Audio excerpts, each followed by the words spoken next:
अब बेटा आपके सामने वर्गमूल ज्ञात करना है, लेकिन विधि कौन सी है बेटा? भाग विधि से। ठीक है, कौन सी विधि से? भाग विधि से। तो बेटा करते क्या है, जब भी हम वर्गमूल ज्ञात करते हैं किस विधि से? भाग विधि से।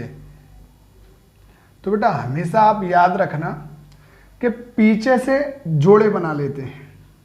ठीक है, पीछे से ना कि आगे से। तो हमने पीछे से जोड़े बनाया।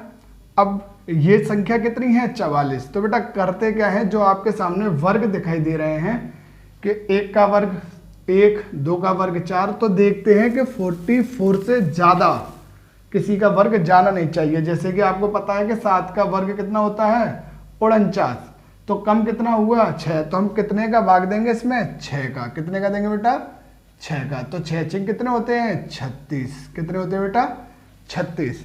ठीक है, अब 36 में से 44 में से आप 36 को माइनस कर लो, यानी कि घटा लो।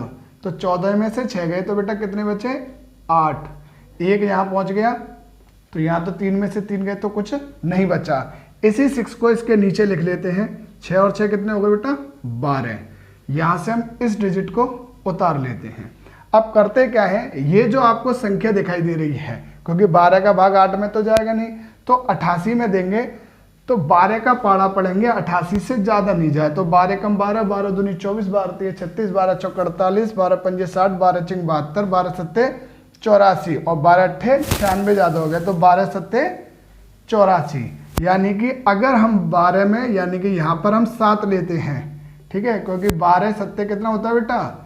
84। कितना होता है? 84, जो कि 88 यानी 88 से कम है। तो हमने क्या करा कि 12 के आगे कितनी संख्या लगा ली? 7। और इसी संख्या से, जितनी संख्या हम यहाँ लगाते हैं, इसी संख्या से हम गुणा करके देख लेते हैं कहीं ये जो संख्या दिखाई दे रही है इससे ज़्यादा तो नहीं आ रहा है। तो 7 7 49 की हासिल लगी 4, 7 दूनी 14, 14 और 4 बेटा 18 की 8, हासिल लगी 1, 7 एकम 7, 7 और 1 8। तो बेटा दिखाई दे रहा होगा ये संख्या बिल्कुल ये आ गई, यानी कि हम यहाँ पर 7 रखने पर क्या करेंगे, ये वाली संख्या आ जाएगी। और इसी संख्या से 127 से 7 में गुणा करने पर कितना आ रहा है? 889। तो कितनी बार गुणा करने पर? 7 बार करने पर। आए बेटा समझ में? यही 7, 14, 3 और 1। ठीक है, आया होगा बेटा समझ में ये सवाल। अगर कोई डाउट हो तो मैं उसको दोबारा क्लियर कर दूंगा।